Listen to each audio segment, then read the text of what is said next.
eu vejo muito isso, os ataques ao Supremo. Mas o Supremo, é um órgão necessário. Você pode não gostar do fulano, do ciclano, Pode criticar, não tem problema. Pode criticar. O Congresso é um órgão necessário. Não, o Congresso é ruim, o Supremo é ruim. Não, o ruim são as pessoas que estão lá. E aí, porque se você faz o ataque à instituição, todo mundo que é de bem vai dizer, ou a pessoa que pensa, eu não vou me meter nesse negócio. Eu não quero entrar nesse clube. Esse clube só tem picareta. Com isso, você acaba com a alternância de poder e consolida os mesmos lá eternamente. Eu posso não concordar pontualmente com uma coisa ou com outra, mas isso é uma visão liberal de Estado, verdadeiramente liberal. Você está defendendo instituições. Esse é um programa que tem uma visão liberal no tratamento do entrevistado. Do entrevistado. Eu posso não concordar com um ponto de vista disso ou aquilo, mas essa é uma visão liberal. O Supremo é instituição e você tem de respeitar e você pode debater. A questão é saber se... O problema é que hoje em dia você lê o quê? Questionamento sobre a existência do próprio Supremo. Tem que fechar. Não presta, tem que fechar. Não presta, tem que fechar. Aliás, o próprio Jordi, que agora está reclamando, disse isso em entrevista. Não presta, tem que fechar. Não, e tem uma incoerência enorme, Reinaldo, se você prestar atenção, que é o seguinte. O Novo é um partido que uma das bandeiras, por conta do bolsonarismo, uma das bandeiras principais que o Novo tem, que não é construir nada, não é propor nada, é atacar o Supremo. Isso. Só que se quem está nos assistindo tiver uma curiosidade, digitar lá no Google, Novo entra no Supremo. Vai ter um monte de coisas que o Novo entrou no Supremo, judicializando uma questão que muitas vezes tinha sido aprovada no Legislativo. Eu mesmo sacaneei eles e disse, mas agora o Supremo serve, mas o Supremo não é aquela gente horrorosa que intervém em tudo. Como é que eu posso dizer, no discurso de um deputado do Novo, é um absurdo, é uma ditadura, estão querendo interferir no judiciário, e 2 horas depois, no Legislativo, e 2 horas depois, você entra numa ação neles, pedindo para interferir uma mudança que foi feita no Legislativo. Aliás, tem uma entrevista do Jordi, que reclamou agora, só a título de ilustração, que é muito engraçado, que ele dá uma entrevista dizendo assim, tem que derrubar os 11 do Supremo. Todos. Aí ele disse assim, e tem que derrubar. Aí disse assim, não o Supremo, só os 11. Pode deixar o prédio, a gente faz lá uma cantina. Mas qual seria o instrumento? Porque tem isso. E muitas vezes, de fato, no Novo que remanesceu, nesse que está aí, é a mesma coisa, é o mesmo discurso. Né? O que deve ser, você está dizendo, não me frustro, mas deve ser. É muito ruim, assim, porque o Novo, que era algo para melhorar o Brasil, na minha visão de hoje, é uma instituição que faz mal ao Brasil. Quando, por exemplo, a gente tem o que eu acho que até agora foi o maior feito do governo, que foi a aprovação da reforma tributária. Tá certo? Porque isso vai trazer aumento da eficiência, produtividade, simplificação, redução de litígios, uma série de ganhos. É algo feito em mais de 160 países. Quer dizer, o Novo votou contra. E isso estava no meu plano de governo em 2018. O Bernardo Api, no início de 2018, a gente teve uma reunião, ele apresentou, eu achei ótima a ideia, eu falei, vou endossar e estará no meu plano de governo. Aí o Novo vai e vota contra. Para um sistema que é o que mais gasta tempo para se calcular o imposto. Porque o antagonismo é sobrevivência na política. Exato. Então, e isso é muito ruim. Veja, sobre o arcabouço fiscal, a gente até pode dizer assim, não vai conseguir porque carregou demais o arcabouço fiscal na receita e não na despesa. Mas o arcabouço como tal, também votaram contra, mas... E o que me incomoda é o seguinte, não tem proposta alternativa. É o antagonismo pelo antagonismo. É só contra. É só contra, exato. Então é só contra. Agora... mas você vê um mundo complicado que a gente vive, porque eu acho que os principais avanços do governo Lula foram na área econômica. Sim. O arcabouço, pelo menos temos uma regra, não é o ideal, porque ele foca muito no aumento da receita, não é o ideal. Tivemos a reforma tributária, tivemos a manutenção da meta, temos agora essa briga aí para o fim da desoneração, que é importante. Tivemos a volta da tributação lá das igrejas dos pastores e tudo, que também é fundamental, é importante. E esse, no meu entender, são os maiores ganhos na área econômica que o governo está tendo. Quem recebe as maiores críticas na economia? De quem vem as maiores críticas para a economia? Do PT, do Partido dos Trabalhadores, que é muito crítico ao que está sendo feito na economia. Você vai criticando o próprio Haddad. O próprio Haddad. E o Lula ataca a responsabilidade fiscal. E assim, o que eu vejo que é responsabilidade fiscal? É o cuidado com o dinheiro do cidadão. É parar de pagar juros para banco. Muita gente diz, você quer fazer responsabilidade para pagar juros para o banco. Não, é o contrário. Mas, Joãozinho, deixa eu falar, eu chamo todo mundo diminutivo, uma coisa de carinho. Deixa eu te falar. Ô, Joãozinho, deixa eu falar uma coisa. Você acha que se eu não quisesse déficit zero, eu ia deixar o Haddad falar déficit zero? Não, É a assim, única coisa que eu sou presidente, pô. Eu preciso também falar com a minha turma. Eu falo, mas eu deixo. E não, rolar. faltou um pouquinho para você mas de isso gera smoke uma and mirrors? insegurança, o problema é que isso gera uma insegurança. O Brasil, em 2024, tem vamos dizer, uma grande força para a economia crescer. O que é? Queda de juros aqui e lá fora. Só que uma das questões que se coloca é, mas vem cá, o Brasil vai ter responsabilidade fiscal, vai continuar gastando muito. Então, esse discurso dele, que é para a turma, ele tem que entender que ele já deveria ter segurança suficiente, por todo o histórico que ele já teve, pelas 3 eleições que ele já ganhou, para dizer o seguinte: eu posso passar a dizer aquilo que eu acho, a verdade. Eu não preciso mais ficar com esse discurso de enganar política as é assim. pessoas. Não foi de dizer muito a verdade para a sua própria militância que você acabou expelindo do Novo? Não, mas aí que está. É assim, mas uma vez me perguntaram o seguinte: João, mas você não está achando que você quer colocar um monte de freira no bordel? Eu falei, não, eu só não quero que aquilo seja um bordel. Desculpa, só uma pergunta rápida, não perca o fio. Você não quer botar um monte de freira no bordel? Não, não, Reinaldo, o que eu não quero é que aquilo seja um bordel. É isso. A gente tem que ter gente boa, experiente, mas não pode ser um bordel, porque senão o que acontece? A gente não avança, o país não avança, não, mas olha, é um bordel, mas olha só, olha como é que é, olha só, eu vou pegar uma frase, eu vou pegar sensacional. uma frase genial do Gianotti, Zé Arthur Gianotti, que morreu. Estão vilipendiando o bordel. Não, eu vou salvar o bordel, eu vou salvar o bordel agora. Eu vou começar a salvar o bordel. Uma entrevista que o Zé Arthur Gianotti me deu uma vez. Ô, Amoedo, não existe política no céu, mas já existe política na casa de tolerância. Nos bordéis. Nos bordéis. Porque aí tem a preferida, tem a dona, o dono, tem a hierarquia. A política, eu sei, ela não precisa nem ser céu, nem precisa ser bordel, mas ela não é céu. Não é céu. Nem eu acho que deva ser céu. Mas, de novo, é a história do pêndulo. O pêndulo está muito para um lado. Se você quer que ele venha para o meio, você tem que puxar muito ele para o outro lado, para que ele possa vir para o meio. É só esse o raciocínio. Quer dizer, a gente está muito extremado do lado. O que justifica a gente ter lá um Juscelino como ministro depois de todos os escândalos? Quer dizer, então, esse tipo de Sabe coisa... Sabe o que justifica? Eu preciso dos votos do Centrão. Mas assim... Mas se você precisa? E se você fosse presidente, você precisaria também. Pô. Mas eu acho que se você tem um cacife político, e o presidente tem, especialmente quando ele é eleito, não precisa ficar tão refém disso. Isso é um discurso que não me convence. Eu acho que é muito... Eu também não estou feliz, eu acho que é um cara. discurso cômodo. É um discurso cômodo. Não, eu preciso fazer isso por causa disso. Não é assim. Ô, Moedo, você viu que conseguiram fazer uma lei de diretrizes orçamentárias e meteram 52 bilhões de emenda. De emendas que acabaram sendo todas elas obrigatórias, porque eram as individuais primeiro no governo Dilma, depois as emendas de bancada no governo Bolsonaro, e agora fizeram as emendas de comissão, que na prática se tornaram também obrigatórias. Dá 52 bi, cara, 52, menos grana do que o governo tem, grana do governo federal para o PAC. Exato.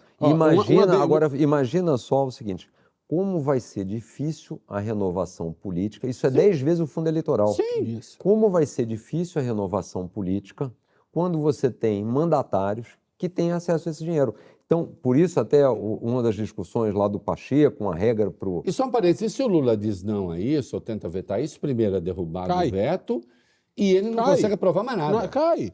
E não nos esqueçamos. Mas Reinaldo tem que tentar. Ele tem que tentar. Eu não acredito que as coisas são estanques, que você não vai conseguir. Muita gente diz, vocês não conseguiram montar o partido porque vocês estão fazendo um roteiro diferente da política. E a gente montou. Então, essas histórias, assim, a gente vê hoje a tecnologia, os bancos, você tem um banco que não tem agência, está competindo com o que tem agência. Então, as coisas estão mudando. Acho que tem espaço para isso. As redes sociais, não as de agora, que viraram um ambiente totalmente tóxico, mas o novo passou a existir, porque tinha redes sociais para a gente discutir ideias, fazer discussões. Então, eu acho que a gente não precisa ficar full time refém do mesmo modelo. O Lula é refém do mesmo modelo do Bolsonaro, que era do mesmo modelo anterior. Quer dizer, Na realidade, alguma mudança nós tem não que somos fazer. reféns do meu modelo, nós somos reféns de um modelo que é cada dia pior. Não nos esqueçamos que em 2006, 2007, nós reclamávamos de que o presidencialismo de coalizão Lembra bons tempos. se funcionava com uma graxa chamada mensalão,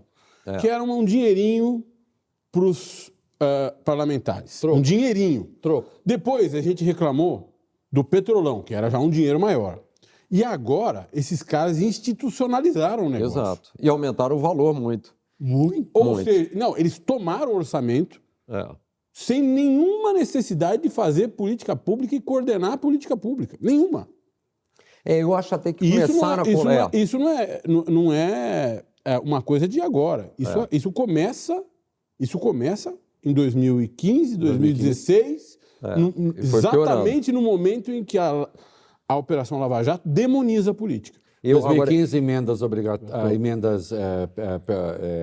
dos parlamentares. Isso. 2019, as emendas de bancada. Depois tem as emendas PIX. E agora as emendas de comissão, que é uma loucura. Mas eu acho que até de comissão é menos pior, porque você descentraliza um pouco a decisão, porque antes estava na mão tudo do relator, agora você descentraliza um pouco. E teve uma coisa que não foi de todo ruim, que é você poder alocar essas emendas parlamentares no PAC, que também é menos mal, mas de qualquer forma... Desculpa, só parênteses. Tiraram mais 5 bilhões do PAC para as emendas. Tiraram.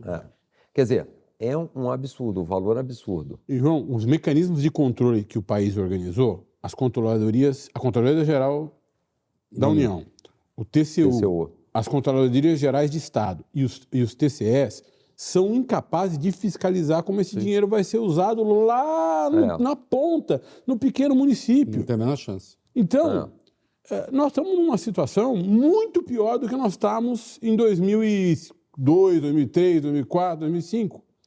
Esse é o ponto. Quer dizer, você fazer política hoje, se você fosse presidente hoje, não é? Como é que você se desincumbir disso, dessa situação? E, assim, Valfrido, eu acho que em algum momento a gente tem que tentar alguma coisa. Porque senão, o que está acontecendo? E, assim, se a gente olhar para frente e pensar, e qual a expectativa para 2026? Eu não vejo liderança, assim, para se opor, por exemplo, ao PT. Porque...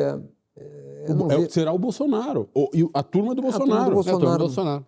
Mas o Bolsonaro está inelegível. Sim, e a turma dele... O Lula estava preso. E é presidente da República. O Trump está lá com várias ações, é o que tudo indica. Será... O do Bolsonaro não haverá reversão, fiquem tranquilos. Mas... Assim, não.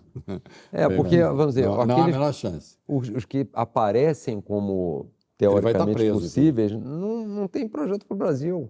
O projeto daqueles que aparecem como possíveis é tentar buscar o legado do Bolsonaro. Tudo que eu não quero é alguém que esteja atrás do legado do Bolsonaro. A gente queria acabar com o legado do Bolsonaro, que foi muito ruim, destruição das instituições, ataques à democracia, tudo isso. Então, alguém que se apresenta, eu falei, eu estou aqui para trazer de volta esse legado. Então, assim, eu não consigo ver no horizonte. Por quê? Porque as pessoas foram perdendo a paciência, foram se afastando da política, falou, vai ficar só os mesmos.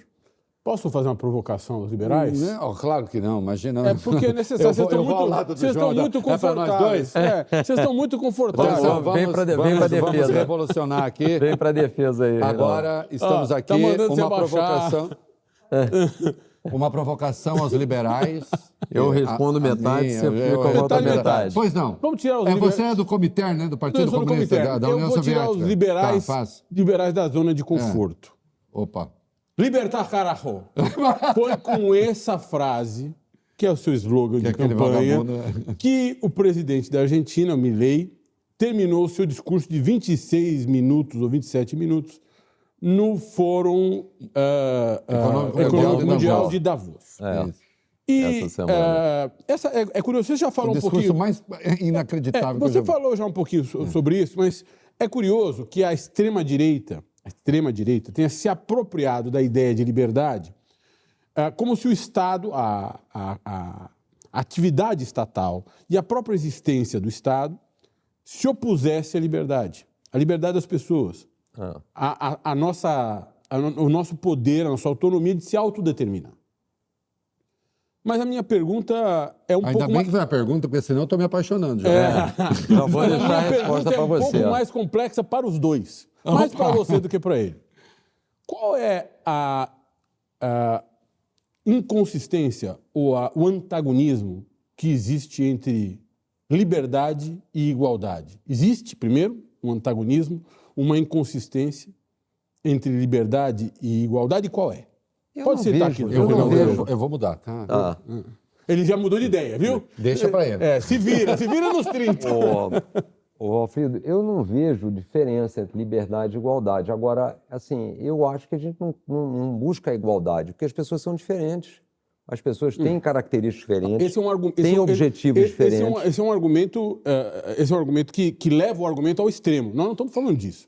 Nós estamos falando de pessoas terem bilhões de um lado e outras comerem carcaça de frango. É disso que nós estamos falando. Quando eu falo de inconsistência e quando eu falo de liberdade, é a liberdade econômica para fazer trocas econômicas sem coordenação do Estado, deixando bem claro, e sem pagar imposto, ou pagando o mínimo de imposto, enfim, sem reverter para a sociedade para um mínimo de distributivismo que impeça as pessoas de comerem carcaça. Mas veja só, primeiro, eu não vejo nenhuma correlação entre você ter bilionários e você ter gente pobre. Não existe. Pelo contrário. Vamos lá. O Bill Gates deixou quantas pessoas pobres quando criou a Microsoft, fez o Windows? Ele deixou um monte de gente rica. Ele aumentou a produtividade, fez com que as pessoas pudessem ganhar dinheiro. Então, assim, essa ideia de que teve a fortuna dos mais ricos cresceu 20%, e aí os pobres cresceram. Vamos fazer uma conta simples, veja só. A Bolsa Americana, o Nasdaq, subiu em 2023 40%. Mas a mais-valia não seria um elemento? Não, vamos veja esse meu exemplo. Só te interrompendo, só para deixar claro, o Bill Gates ganhou em dividendos e quando ele era executivo da Microsoft, mais dinheiro do que os empregados da Microsoft. É assim que funciona o capitalismo. Não, mas assim, os empregados tinham a opção de ir para outro lugar para ganhar mais, não tinham? Em outro lugar igual.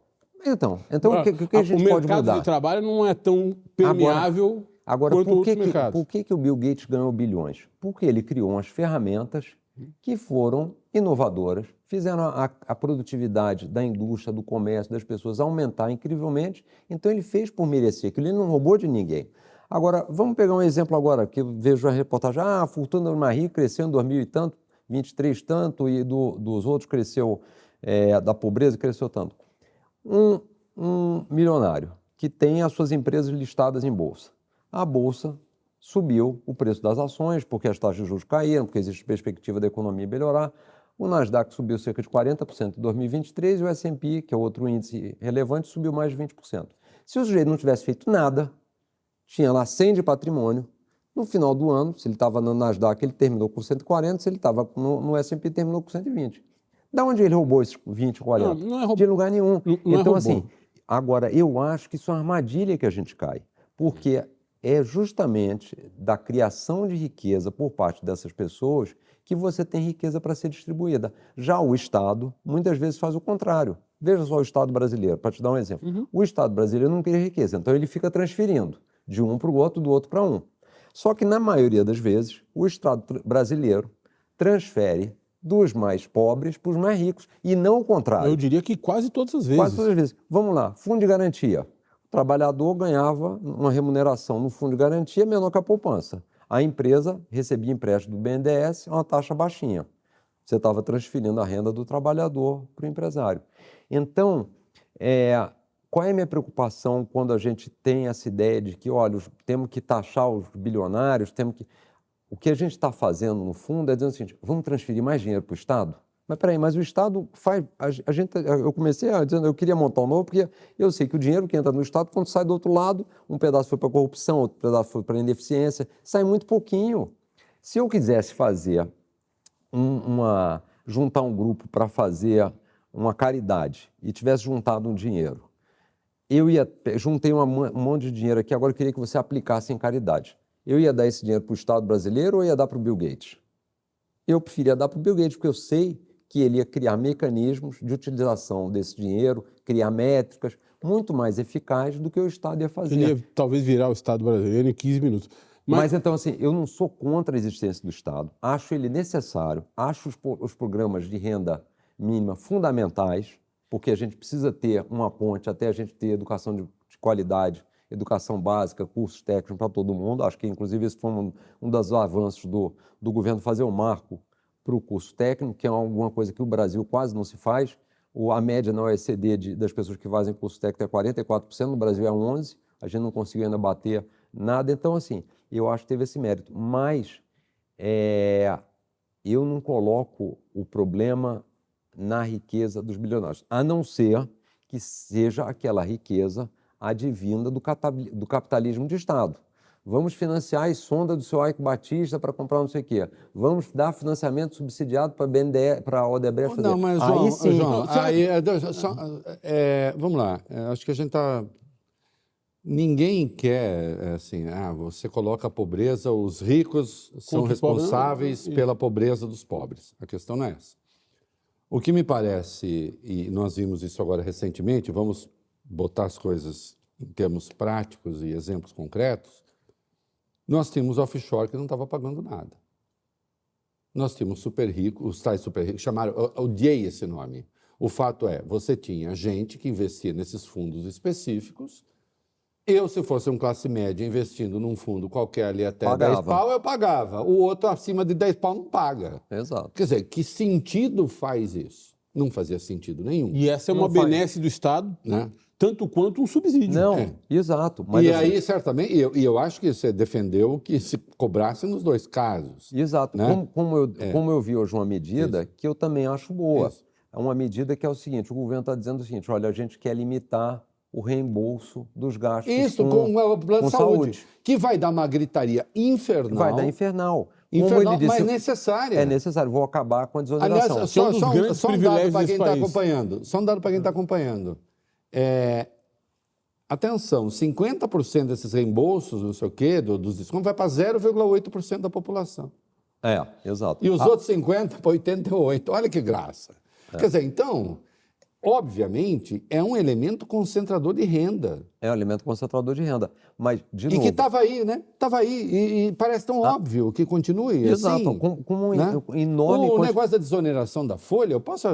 vamos desonerar tudo. Tá bom, vamos desonerar tudo. Mas por que eu vou desonerar para esses? Exato. E aí é só porque a gente gera emprego. Os outros geram o quê? Isso. Exato. Assim como tantos outros. Você pega grandes democracias capitalistas, sobre regime de produção capitalista, como o próprio dos Estados Unidos, que tem uma quantidade trilionária de investimento estatal no complexo militar industrial, para fazer internet, para pesquisa e tecnologia, e aí por diante. Quer A dizer, importação do Biden lá da empresa de chip de Taiwan, acho que foi mas na Virgínia, comprou a empresa são inteira. centenas e centenas de exemplos. Mas não tem nenhuma empresa estatal de petróleo. Mas é um outro jeito de fazer. É um outro jeito de fazer. Mas é um jeito que incentiva o livre mercado. E a economia americana está perdendo o seu protagonismo por uma economia... Eu não estou fazendo nenhum diletantismo, eu só estou colocando evidências.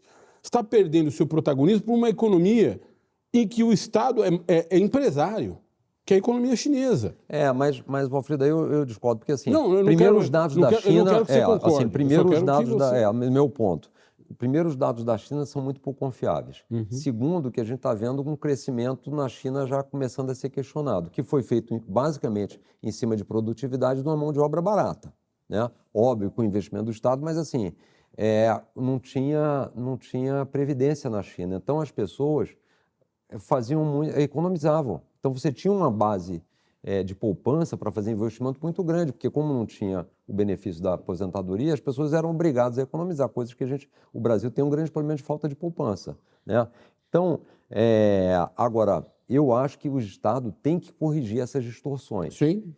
Qual é o problema que eu acho que incomoda muita gente? É que você fala o seguinte, bom, é justo pagar nos fundos exclusivos, é justo pagar na offshore? É justo, mas deixa eu só entender, e agora que tem essa receita, vai melhorar a educação? Vai melhorar a saúde? Eu vou sair de casa mais seguro? Eu vou poder pôr meus filhos e eles vão aprender? Esse que é o questionamento. Mas esse é um problema da política, não do Estado, não é? Não, é um problema de Porque gerenciamento do Estado. se você estivesse lá, pensa você, o Estado funcionaria melhor. Eu não sei, a gente ia tentar, mas o que eu estou dizendo é o seguinte, o Estado tem legitimidade e vai ter legitimidade na medida que ele faça entregas. Qual é o risco que eu vejo no negócio da saúde? Eu acho que a medida está certa. Qual é o risco? Aumentar a sonegação. O sujeito vai chegar no médico e vai falar o seguinte, olha, quanto é que é? Ah, a consulta é R$100. E se fosse em recibo?